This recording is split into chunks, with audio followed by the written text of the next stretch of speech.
사회 보는 형제님도 더 좀 훤하게 보이는 것 같고, 예, 그런 것 같습니다. 근데 뭐가 하나 바뀌면 나머지가 또 걸리는 게 눈에 보이죠? 아, 그렇습니까?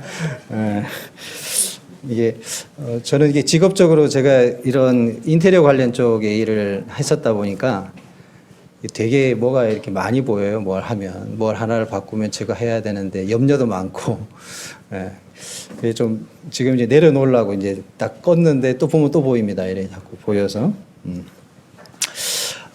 지난 이제 저희가 이제 그 뭐죠? 분반, 일요일 날 분반하잖아요. 뭐 소문에 뭐 자매님들은 뭐 이렇게 뭐 막 화려한 마이크를 들고 하신다 이런 얘기들도 있고, 뭐 소문에 그렇습니다. 저희 자매도 마이크 하나 사내라고 그래가지고 하나 사드렸습니다. 그러니까 뭔가 이렇게 하고자 하는 어떤 그 의욕, 그러니까 강요받지 않지만 본인들이 뭔가 이렇게 마음에서 이렇게 하고 싶은 그 욕구, 요구 이런 거에 따라서 즐거움으로 참여할 수 있다는 건 굉장히 좋은 일인 것 같고, 그래서 교회의 이제 각 구성원들이 자발적으로 어떤 우리들의 모임에 참여할 수 있는 게 가장 이상적인 그런 어떤 우리가 나아가야 될 그런 방향이라고 생각이 들어집니다. 아무것도 하지 않으면 더 소극적이 되고, 또 이렇게 사람이 이렇게 하지 않기 때문에 긍정적이기보다는 좀 더 비판적이 되는 어떤 그런 면들도 없지 않아 있는 것 같아요. 저는 이제 조금 제가 나름대로 좀 도전을 받은 게, 지난주에 제가 저희 그 분반에 시험을 쳤거든요. 시험 친다고 그랬잖아요. 실제 시험을 쳤습니다. 숙제를 내주고, 시험 내용이 뭐였냐면 구약 39권 외워서 적어오기. 예, 뭐 결과가 어땠을까요? 예? 여기 혹시 뭐 구약 39권 다 외워서 적으실 수 있는 분이 얼마나 되실까 모르겠어요. 알 것 같은데 막상 적어보면 어렵습니다. 근데 참 굉장히 그 감사하게도 다 적으셨습니다. 거의. 모치님이 막 화내가면서 막 이렇게 적으시는데, 설자 모치님이 다 외우셨는데 마지막에 몇 개 이렇게 좀 당황하셔가지고 못 적었지만 다 외우신 것 같아요. 재밌었던 게 민수기를 민수기 발음 나는 대로 적으시더라고요. 우리가 민수기잖아요. 근데 민수기 이렇게 적으셨더라고요. 굉장히 인상적이었습니다. 그거 보면서. 근데 제가 생각하고 기대했던 것보다 훨씬 더 어쨌든 그런 노력하는 모습, 또 참여하고자 하는 그런 모습을 보면서 굉장히 감사도 됐고, 내가 좀 너무 쉽게 생각하지 않았나, 조금 더 수준을 조금 높여가지고 가야 되겠다, 또 이런 생각도 좀 해보게 됐는데, 그러면 또 부담스러워서 안 할 수도 있으니까 조절을 해야 될 것 같습니다. 자, 우리 계시록 이제 12장을 지난 시간에 했었어요. 그림 앞에 있는 차트의 그림은 기억하시죠? 네, 우리가 지난 시간에 12장 1절부터 해서 6절까지의 내용을 교제를 했는데, 같이 이어지는 내용이기 때문에 간략하게 살펴보고 지나가겠습니다. 1절에서 6절까지의 주된 내용은 여자와 용이라고 하는 두 객체에 대한 설명을 하고 있었고, 그리고 여자와 용의 관계에 대한 설명을 하는 내용이 1절에서 6절까지의 내용이었습니다.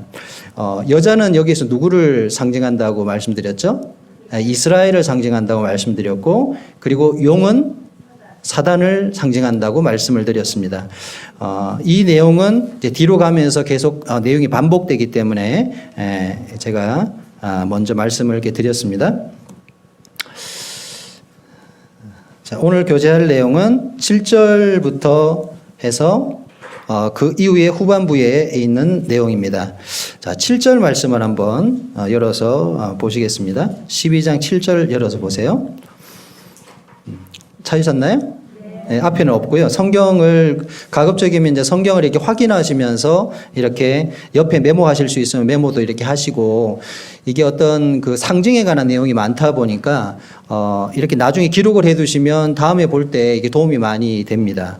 그래서 7절 보시게 되면, 하늘에 전쟁이 있으니 미가엘과 그의 사자들이 용과 더불어 싸울세 용과 그의 사자들도 싸운다, 이런 내용이 나와요. 우리가 이제 7절부터 해서 12절까지의 내용은 하늘에서 내어 쫓긴 사단이라고 하는 소주제를 담고 있습니다. 근데 이제 이 말씀을 우리가 이제 7절부터 12절까지 이 말씀을 이해함에 있어 가지고 시간적인 그러한 그 차이, 갭을 우리가 이해할 필요성이 있어요. 그러면 과연 이 시간은 어느 시기를 말하고 있는 건가? 이렇게 얘기해 보면 7절은 사실 창세 이전에 일어났던 어떤 내용을 시작으로 하고 있습니다. 태초에 말씀이 계시니라 창세기 이렇게 시작하잖아요. 창세 이전에 어떤 영계의 반란이 있었잖아요.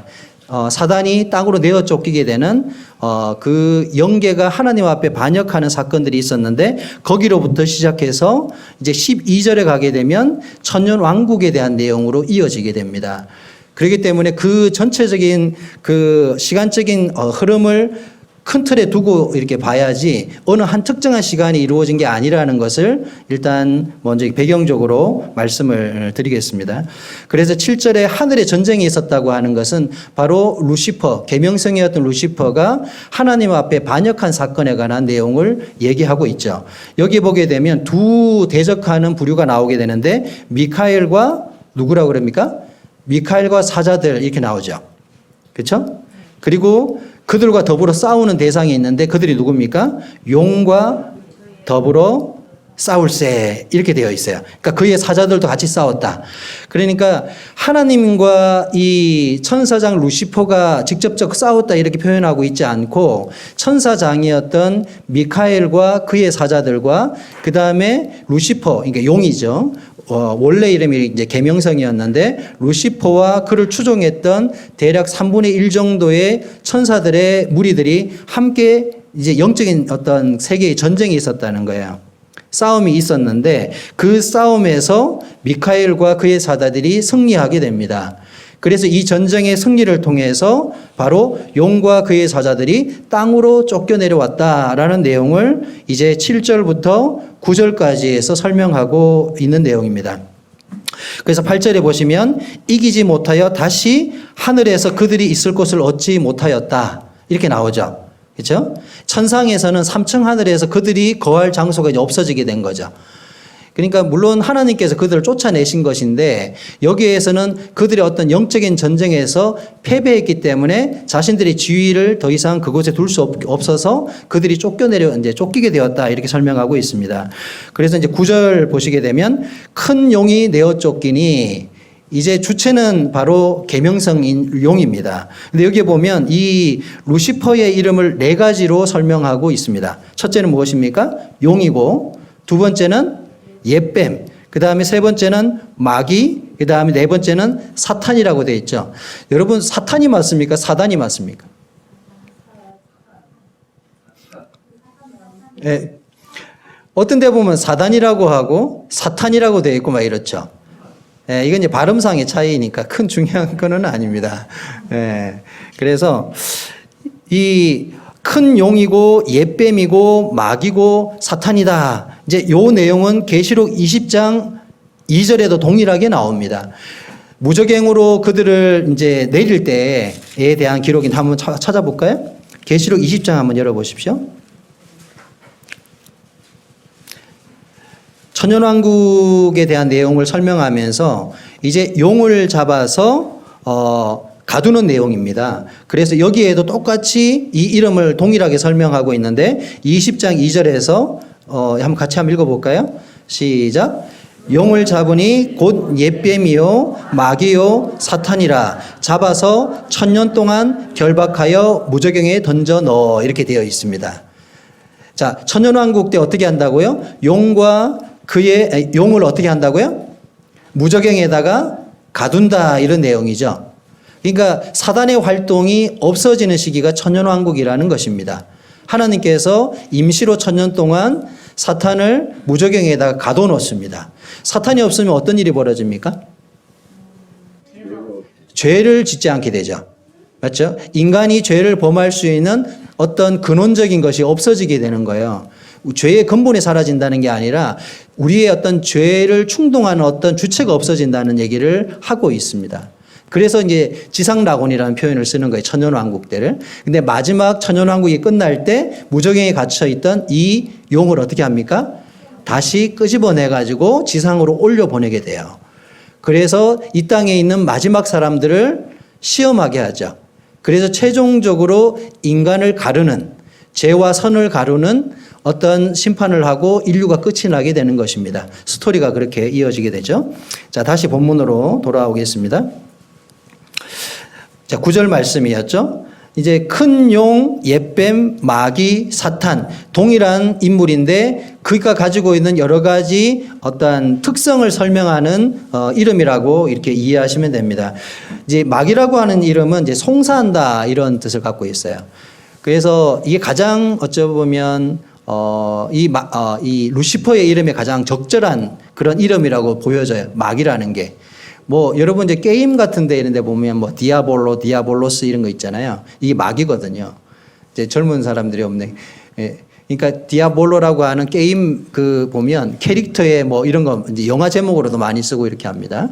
그러니까 이제 스페인어로 이제 그게 뭐 디아볼로스 이렇게 하고 헬라어로도 뭐 디아볼로스 이렇게 표현을 합니다. 자, 어쨌든 이 마귀라는 이름은 송사하는 자다. 뭐 다시 말해서 뭐 참소한다. 뭐 이런 뜻을 갖고 있어요. 참소라는 게 어떤 뜻입니까? 누군가를 참소한다 이렇게 표현하잖아요. 여기 앞에 적어놨습니다. 눈 좋으신 분은 보이실 텐데 참소. 악한 말로 남을 헐뜯고 고소한다. 자, 여러분 욥기를 알고 계시잖아요. 욥기. 욥기에서 이 마귀가 어떤 역할을 했죠? 하나님 앞에 가서 욥을 어떤 참소하는 일을 했었어요. 예, 그죠? 예. 이간하고 참소하는 일을 하죠. 그러니까 자꾸 어떤 헐뜯고 그를 뭔가 무너뜨리려고 하는 어떤 그런 시도들을 했다는 거예요. 그래서 마귀가 평소에 하는 일이 뭐냐 하면 바로 참소하는 일을 합니다. 그래서 성도들도 믿음 가운데 서 있는 성도들을 무너뜨리기 위해서 끊임없이 우리를 어떻게 합니까? 예, 참소한다 이 말이에요. 그리고 안 믿는 자들은 하나님께를 가지 못하도록 계속해서 그들을 꾀는 역할을 하고 있습니다. 이 사탄이라는 말은 이제 대적자라는 뜻입니다. 그러니까 하나님을 대적했다 이런 뜻에서 사탄이라는 이름을 붙여줬습니다. 그리고 우리가 뭐 큰 용이라고 하는 것은 용의 표현은 사실 계시록에 나오는 표현이고요. 그리고 옛뱀이라는 건 어디에 등장한 내용이죠? 옛뱀. 창세기에서 이 이화에게 꾀는 그 사건을 얘기하고 있는 겁니다. 최초로 이 땅에 죄가 들어오게 된 시작점이 거기였잖아요. 뱀을 통해서 사단이 인간에게 무엇을 주었습니까? 죄를 집어넣게 되죠. 그렇죠? 이제 그것을 연상할 수 있는 그런 단어라고 생각하시면 됩니다. 자, 이렇게 해가지고 7절부터 해서 이제 9절까지의 내용이 천상에서 벌어졌던 이 영계의 싸움, 그리고 용과 그를 따르고 있던 그 사자들이 어떻게 해서 내어 쫓기게 되었는지에 대한 설명을 9절까지 하고 있습니다.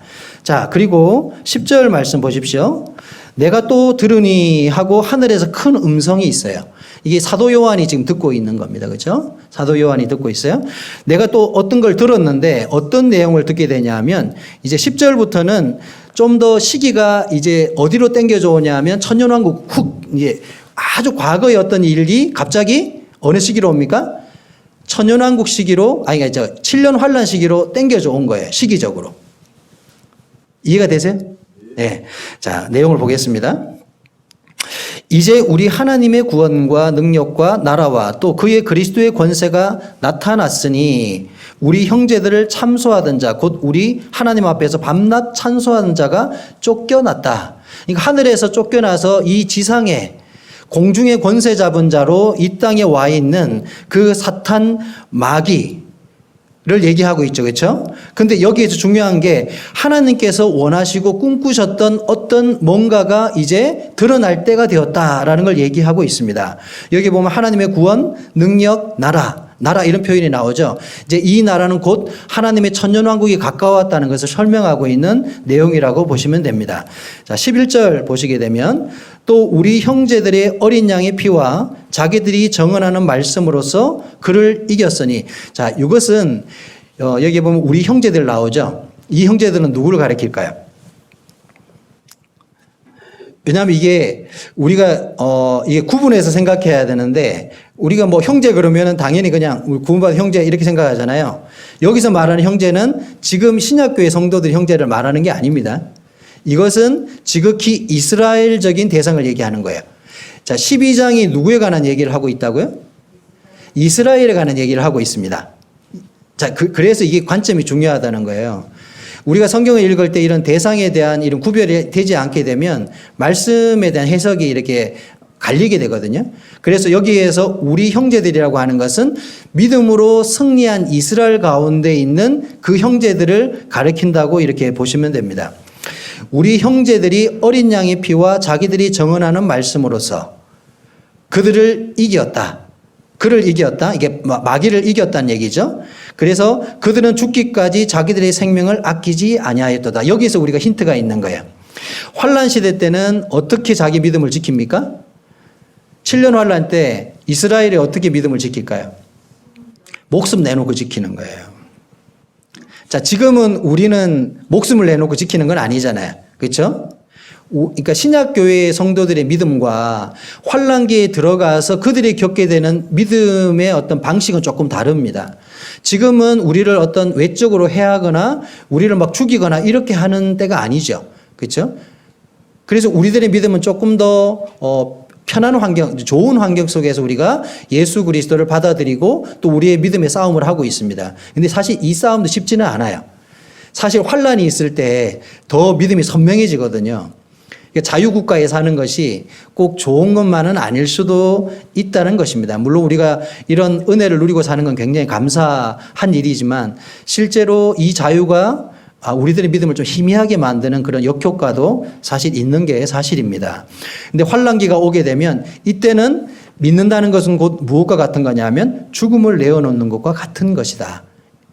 그런 시기가 오게 되는 거예요. 물론 이때에는 이스라엘만 이런 믿음을 갖게 되는 게 아니라 이스라엘의 하나님 앞에 이렇게 하나님을 올바르게 섬기는 어떤 사람들을 통해서 뭐 특별히 14만 4천이라든지 이 두 증인이라든지 이들을 통해서 예수 그리스도를 증거받은 열방의 많은 사람들이 자기 믿음을 지키게 됩니다. 그때 믿음을 지킬 때는 목숨 내놓고 지키는 거예요. 그리고 실제로 그 당시가 되면 많은 사람들이 순교하게 될 것입니다. 왜? 그렇게 하지 않으면 살 수가 없으니까요. 이제 우리가 뒤에 가서 이제 배우겠지만 이제 바코드 뭐 이런 666 표 같은 거 있잖아요. 실제로 이런 것들이 그 당시에 이제 벌어지게 되면서 우리가 믿음을 지키기 위해서는 목숨 내놓아야 합니다. 그리고 정말 세상 살아가기 힘든 그런 시기가 우리에게 당면하게 된다는 것을 얘기하고 있습니다. 여기에서 이제 환란기 동안 믿음을 지킨 이 형제들이 어떻게 자신들의 믿음을 지켰는가에 대한 두 가지의 근거를 제시하고 있는데 그 첫째가 무엇입니까? 11절 보십시오. 두 가지 근거를 제시하고 있죠. 첫째는 뭐죠? 어린 양의 피 나오죠. 그렇죠? 두 번째는 자기들이 증언하는 말씀 이렇게 나와요. 자, 그래서 7년 환란기 때의 복음의 내용과 신약 시대의 복음의 내용이 특별히 다르지 않다는 것을 우리가 볼 수가 있습니다. 그때에도 똑같이 예수 그리스도의 피를 통해서 예수 그리스도의 어떠한 이 죽음을 믿는 그분을 믿는 믿음을 통해서 우리들의 믿음이 근거가 이루어진다는 것을 말해주고 있죠. 그리고 또 이것은 우리들에게 뭘 시사해주고 있냐면 사실 성도들이 우리가 세상을 이길 수 있는 힘이 어디에 나옵니까? 십자가에서 나오잖아요. 우리가 세상을 이길 힘은 다른 데에서 나오지 않습니다. 결국에는 십자가에 계시는 십자가에 죽으신 예수 그리스도를 바라보는 믿음. 그렇죠? 또 그분이 우리를 통해서 하신 말씀들, 성경에 기록된 하나님의 어떠한 그 진리의 말씀들이 결국에는 누구를 이기게 해요? 누구를 이기게 한다고요? 사단을 이기게 한다 이 말이에요. 환란기 때 이들이 마귀를 대적해서 이길 수 있는 유일한 근거는 두 가지라 그랬잖아요. 똑같이 은혜 시대에 살아가는 우리에도 동일한 메시지를 주고 있다는 겁니다. 자, 우리가 믿음을 지키고 사단을 대적할 수 있는 건 다른 방법이 없다는 거죠. 인간의 의지라고 하는 것은 결코 사단을 계략을 넘어설 수가 없어요. 왜? 루시퍼는 그러니까 하나님만큼의 준하는 그런 높은 능력을 가지고 있고 똑똑하다 이 말이죠. 그래서 우리가 정말 성령님을 의지해서 예수 그리스도의 피와 그리고 그분의 말씀에 힘입어서 성령이 돕지 아니하면 믿음의 승리를 이끌어 간다는 것은 사실 불가능하다라고 해도 과언이 아닐 것입니다. 자, 그리고 12절에 보게 되면 이제 사단이 자기의 때가 얼마 남지 않은 것에 대한 말씀을 하고 있어요. 12절을 한번 같이 한번 읽어보겠습니다. 12절 시작. 그러므로 하늘과 그 가운데 거하는 자들은 즐거워하라. 그러나 땅과 바다는 화 있을진저 이는 마귀가 자기의 때가 얼마 남지 않은 줄을 알므로 크게 분내어 너희에게 내려갔음이라 하더라. 자, 마지막 발악을 한다 이렇게 표현하고 있죠. 그래서 환란기는 곧 사단이 자신의 때가 끝이 난다는 시기를 가리키고 있습니다. 맞죠? 물론 지금도 사단이 자기의 때가 가까우기 때문에 심하게 어떤 활동하고 있는 건 사실이지만 환란기가 오면 이제 곧 끝나는 거예요. 귀신들은 자기의 종말을 알거든요. 자신들이 어떻게 되는 줄도 알고 그리고 자기의 어떤 자기들이 어디로 가는지도 알아요. 그렇기 때문에 마귀는 할 수만 있으면 그 시기를 늦추고자 하겠죠. 그죠? 그래서 자기의 때가 얼마 남지 않음으로 인해서 마지막 발악을 하게 되는데 그 시기가 바로 7년 환란 기간 중에 특별히 후 3년 반을 가리킵니다. 전 3년 반, 후 3년 반 이렇게 나눈다 그랬잖아요. 이 사단이 극렬하게 활동하는 시기는 바로 후 3년 반이고 적그리스도가 자신의 정체를 드러내는 시기는 어디라 그랬습니까? 바로 환란기 중반이라 그랬잖아요. 적그리스도가 그때 자기의 정체를 드러내고 그때부터 본격적으로 자신의 신분을 드러내면서 활동하게 됩니다. 그래서 극렬하게 반항하는 거예요. 왜 사람이 뭔가 이렇게 끝에 몰리면은 그러잖아요. 그렇죠? 마지막에 이제 최종이 몰리게 되면 발악한다는 표현을 쓰는데 바로 이 시기가 바로 이 시기라고 설명하고 있습니다. 자, 그리고 이제 13절에서 17절까지의 마지막 내용은요. 여자를 핍박하는 용, 이 내용은 사실 1절에 6절 말씀 가운데서 있었던 내용을 다시 자세하게 설명하는 내용이라고 보시면 됩니다. 13절에 용이 자기가 땅으로 내쫓긴 것을 보고 이제 쫓겨났어요. 그래서 천상에 쫓겨나가지고 남자를 낳은 여자를 박해하더라. 자, 이 말씀 이해되시죠? 남자를 낳은 여자 누구예요? 남자는 누굽니까? 예수님이잖아요. 예수 그리스도를 낳은 이스라엘을 박해하는지라 이렇게 해석하시면 됩니다. 이해되시죠? 그죠? 자, 이렇게 했는데 그 여자가 이스라엘입니다. 그 여자가 큰 독수리의 두 날개를 받아 광야 자기 곳으로 날아가 거기서 그 뱀의 낯을 피하여 사단의 낯을 피해 가지고 어떻게 한다고요? 한 때와 두 때와 반 때를 양육받음에.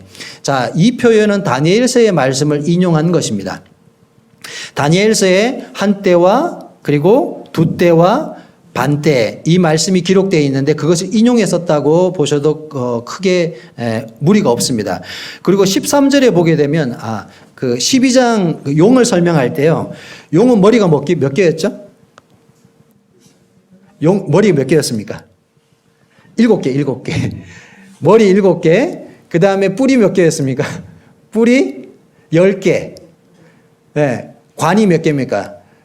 관이 7개. 자, 13절 보시면요. 여기 이제 짐승이 나오는데 이 용이 권한을 주는 짐승이 나와요. 이게 이제 적그리스도라고 볼 수 있는데 이 짐승에 대한 표현을 하면서 또 뭐가 나와요? 뿔이 10이고 머리가 7이고 그리고 왕관이 10이요. 이런 표현들이 나와요.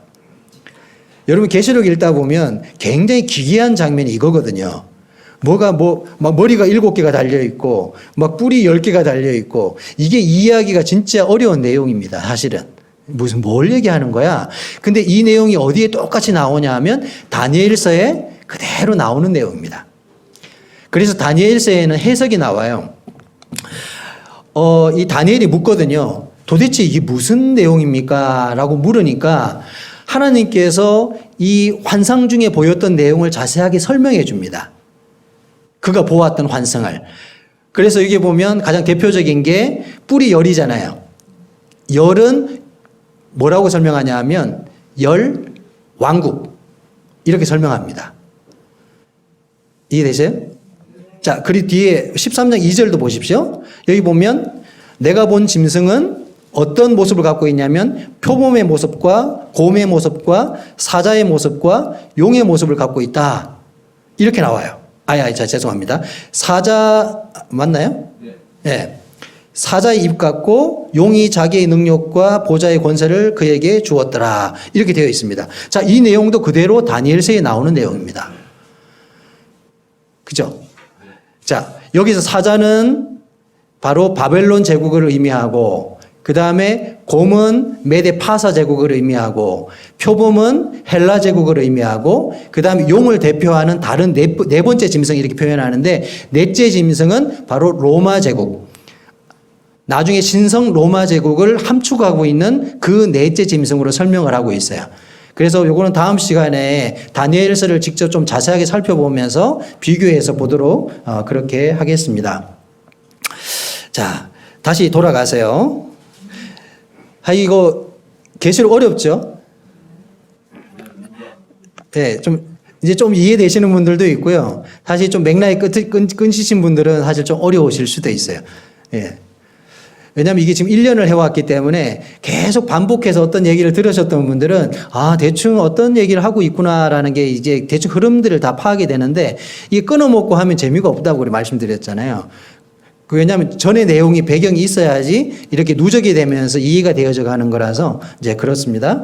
자, 이제 14절에 보게 되면 한때, 두때, 반때를 양육받는데 그들이 피신해 가는 장소가 있다. 어디라고 말씀드렸죠? 지난 시간에? 어디요? 페트라. 네.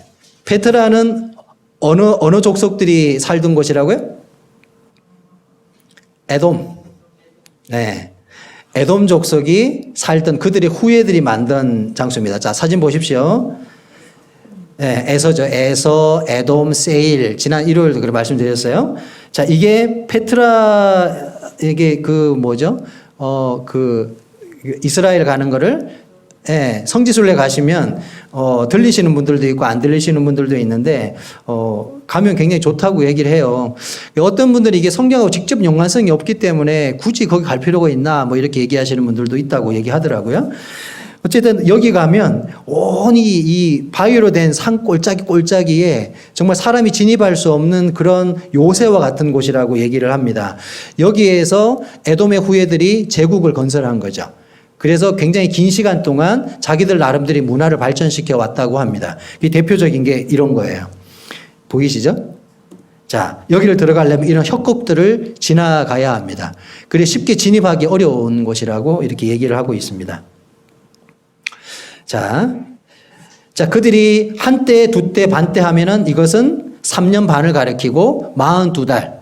그죠? 3년 반. 다 똑같은 뜻이라고 이렇게 말씀을 드렸습니다. 자, 이제 15절 보겠습니다. 15절 보시게 되면 여자 뒤에서 뱀이 그 입으로 물을 강같이 토하여 여자를 물에 떠내려가게 하려 하되. 자, 이 말씀을 잘 보십시오. 자, 그들이 어디로 도망가 있다고요? 산으로 도망가 있어요. 숨었단 말이에요. 숨으니까 그들과 전쟁을 해야 되잖아요. 그렇죠? 그들을 용이 여자를 핍박하는데, 자, 뒤에 이제 스가랴서 말씀을 찾아보게 될 거지만, 어찌됐든 이 산으로 도망간 이 남아있는 이스라엘 사람들을, 그들을 해야 되는데, 그들이 요새에 들어가 있으니까 쉽게 그들을 범접할 수가 없게 된 거예요. 그래서 여자가 어떻게 합니까? 여자의 뒤에서 뱀이 어떻게 한다고요? 물을 강같이 토해가지고 여자를 물에 떠내려가게 하려 하되, 이 비유적 표현인데 여기에 대한 해석은 여러 가지가 있습니다. 물을 강같이 토한다. 계곡에다 물을 붓는다는 걸까요? 그런 의미일까요? 여기 보면 학자들이 여러 가지 이걸 해석하고 있는데 어떻게 표현하고 있냐면, 뱀이 홍수를 일으켜 그들을 삼키려 함. 맥도날드는 그냥 그대로 표현을 했고요. 얍종기 같은 분은 세계 각국이 여론을 선동한다. 그러니까 좀 실질적이죠. 어떤 이스라엘에 대한 안 좋은 여론을 선동해가지고 적그리스도가 그들을 끄집어내려고 그렇게 한다라는 내용이에요. 아니면 어떤 열방이 저기를 부추겨서 광적인 호소로 범람한다. 이렇게 해석을 하기도 하고, 이스라엘 민족을 멸하려는 사단의 거센 시도, 이런 표현들을 쓰고 있습니다. 저는 여기에서 얍종기라는 이제 분이 말한 이 여론이라는 거에 좀 더 이렇게 내용적으로 와닿더라고요. 여러분은 어떻습니까? 그러니까 그들을 어떻게 끄집어내야 돼요. 그 산 속에서. 그래야 죽일 거 아닙니까? 그렇죠? 해할 수가 없으니까.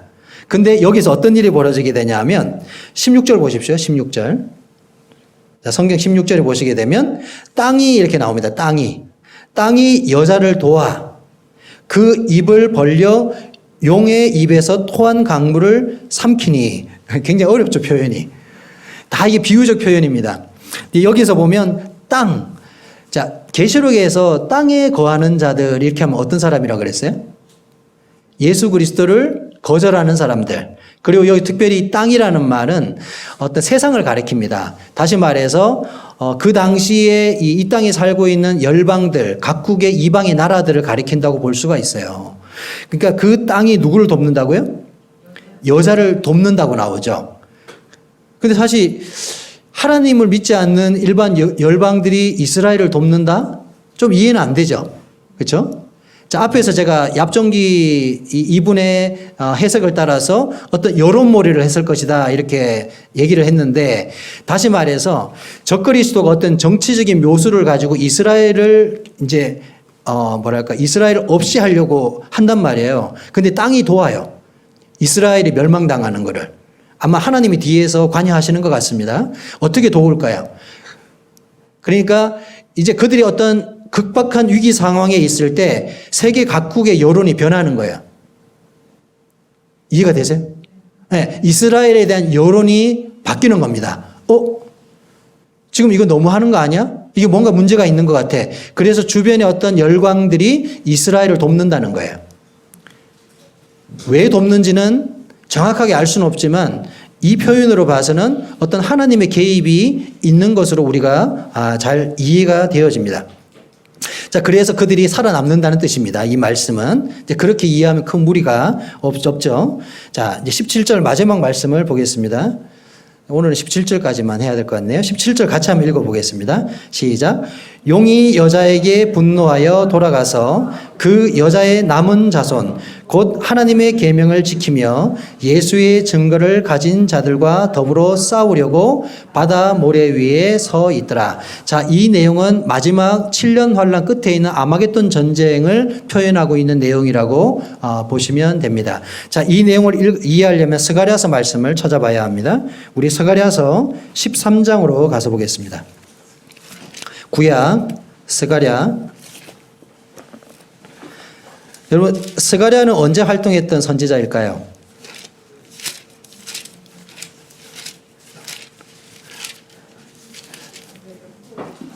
스가랴가 언제 활동했을까요?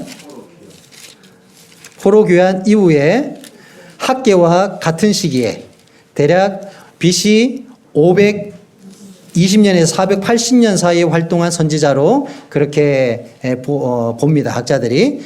그래서 이 학개와 함께 거의 이 예언서의 그 끝부분쯤에 활동했던 말라기가 이제 마지막인데 비슷한 그 전에 활동했던 선지자라고 이해하시면 됩니다. 자, 스가랴서 13장 8절 9절을 보십시오. 이 스가랴서에 보면 다니엘서와 이 스가랴서가 이 천년왕국에 관한 많은 내용들을 여기에서 이렇게 예언하고 있어요. 그래서 스가랴서 13장 8절 9절 말씀은 이스라엘에 관한 이제 얘기를 하면서 하는 내용인데 구약 1324페이지입니다. 구약 1324페이지. 찾으셨어요? 네. 자, 이거 역사적인 얘기니까 이렇게 알아두시면 굉장히 좋습니다. 자, 13장 8절 9절 한번 보겠습니다. 여호와가 말하노라 온 땅에서 3분의 2는 멸망하고 3분의 1은 거기 남으리니, 지금 이스라엘을 가리키는 겁니다. 3분의 2는 어떻게 한다고요?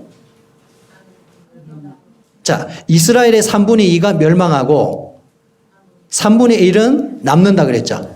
살아남는다는 거예요. 그러니까 이스라엘 모든 사람들이 살아남는 게 아닙니다. 3분의 2가 죽고 3분의 1이 살아남는다 이런 뜻이에요. 그래서 9절 보면 내가 그 3분의 1을 불 가운데 던져 은같이 연단하며 금같이 시험할 것이라. 그들이 내 이름을 부르리니 내가 들을 것이며 나는 말하기를 이는 내 백성이라 할 것이요 그들은 말하기를 여호와는 내 하나님이시라 하리라. 자, 이 페트라로 도망간 사람들이 수가 얼마라고요? 3분의 1이라는 거예요. 이스라엘이 어떤 핍박을 당해서 대략의 많은 사람들이 죽는다는 걸 얘기합니다. 이스라엘의 3분의 2 가까이가 멸망을 당하게 돼요. 그리고 3분의 1이 그들이 어디로 쫓겨가냐 하면 산으로 도망가서, 이 마태복음 24장에도 보면 이런 급박한 상황들을 설명하거든요. 너희가 산으로 도망하라, 이런 내용이 나오잖아요. 그래서 도망가서 그들이 거기서 은신하고 지내요. 하나님의 돌보심을 받긴 받아요. 그것을 여기서 어떻게 표현하고 있냐면 그들을 은같이 연단하며 금같이 시원할 것이다, 이렇게 표현하고 있습니다. 자, 더 구체적으로 14장 보십시오. 자, 이 내용을 더 자세하게 또 설명하고 있습니다. 14장 1절부터 4절까지 내용을 보겠습니다. 여호와의 날이 이르리라. 자, 구약에서 여호와의 날 이러면 심판을 가리킵니다. 이제 성경 읽으시다가 특별히 예언서 읽으시다가 여호와의 날 이렇게 나오면 심판과 관련된 내용이다, 이렇게 이해하시면 됩니다. 여호와의 날이 이르리라. 그날에 내 재물이 약탈되어 내 가운데서 나누이리라. 지금 이스라엘이 핍박당하는 내용을 설명하는 겁니다. 내가 이방 나라 사람들을 모아 예루살렘과 싸우게 하리니 성읍이 함락되며 가옥이 약탈되며 부녀가 욕을 당하며 성읍 백성이 절반이나 사로잡혀 가려니와 남은 백성은 성읍에서 끊어지지 아니하리라. 지금 3분의 1이 남는다는 걸 가리키고요. 자, 3절과 4절 같이 읽겠습니다. 시작. 그때의 여호와께서 나가사 그 이방 나라들을 치시되 이왕의 전쟁 날에 싸운 것 같이 하시리라. 그날에 그의 발이 예루살렘 앞 곧 동쪽 감람산에 서실 것이요 감람산은 그 한가운데서 동서로 갈라져 매우 큰 골짜기가 되어서 산 절반은 북으로 절반은 남으로 옮기리라. 자, 여기 보면 주님이 재림하실 때 어디로 오신다 그랬어요? 감람산으로 오신다 그랬죠. 이해가 되세요? 네, 에스겔에서도 똑같이 나옵니다. 주님이 떠나실 때 이제 감람산을 통해서 올라가세요. 성령의 영이 떠나버립니다. 그리고 다시 주님이 어디로 돌아오신다고요? 감람산을 통해서 돌아오신다고 얘기하고 있어요. 예수님이 감람산에서 승천하셨습니다. 그리고 너희가 본 그대로 내가 다시 올 것이라고 얘기하고 있어요. 자, 모든 말씀들은 이렇게 통일성 있게 우리들에게 확실한 근거를 제시해주고 있습니다. 자, 여기에서 사실 설명하고 있죠. 이제 하나님께서 열방들을 모아다가 이스라엘을 치는 거예요. 이 모든 경륜 가운데는 하나님의 개입함이 있다는 걸 볼 수가 있습니다. 근데 좀 아이러니하지 않습니까? 하나님이 이스라엘을 보호한다고 해놓고 또 여기 보면 열방을 데려다가 이스라엘을 또 친다고도 표현하고 있어요. 이게 어떤 표현일까요? 자, 하나님의 말씀은요, 양면성이 있잖아요. 왜냐하면 하나님께서 어떤 말씀을 하실 때 하신 말씀을 자신이 그대로 실행하셔야 돼요. 맞죠? 내가 이스라엘을 멸하겠다, 이런 표현들도 나와요. 왜냐하면 그들의 범죄 때문에. 근데 또 어떤 말씀을 보면 내가 이스라엘을 영원히 용서하겠다, 또 이런 표현들도 나와요. 이게 뭔 표현이냐 하면 양면적인 표현인 거예요. 주님이 어떤 이스라엘의 죄에 대해서 징계하는 면을 말씀하시고 또 어떤 면에서는 하나님이 자신이 하신 약속을 성취하고 지키는 측면에서 또 말씀하고 있는 거예요. 그래서 우리가 단편적으로만 어떤 성경을 해석하면 안 되는 이유가 여기에 있습니다. 세계의 많은 사람들이 이스라엘의 회복에 관해서 믿지 않는다 그랬잖아요. 그렇죠? 근데 지금은 많은 사람들이 이스라엘의 회복을 믿고 있고, 그리고 이스라엘이 곧 이제 마지막 환란기 때 벌어질 모든 사건의 중심에 있을 거라는 것에 대해서 그렇게 부정하지 않는 분위기로 흘러가고 있다는 것입니다. 바로 이런 스가랴에 있는 말씀들이 그대로 성취될 것에 대해서 우리는 별로 믿어 의심치 않습니다. 너무 정확하게 얘기하고 있기 때문에. 그죠? 자, 이게 언제적 얘기라고요? BC 520년에서 480년경에 활동했던 스가랴의 예언의 내용이라고 말씀드렸습니다. 자, 다시 본문으로 요한계시록 12장으로 오겠습니다. 자, 17절 말씀 보면 용이 여자에게 분노하여 돌아가서 그 여자의 남은 자손. 자, 여자의 남은 자손이 뭐라고요? 이스라엘의 3분의 1가량의 수를 가리킨다. 이렇게 보시면 될 것입니다. 곧 그들이 하나님의 계명을 지키며 예수의 증거를 가진 자들이라고 얘기하고 있죠. 자, 아마도 이스라엘 가운데서도 두 부류로 갈리게 되는 것 같아요. 환란기 때. 예수께로 개종하는 부류가 있고요. 여전히 예수 그리스도를 받아들이지 않는 부류가 존재하는 것 같습니다. 그래서 그 수가 대략 3분의 2와 3분의 1 정도로 갈리게 될 것 같아요.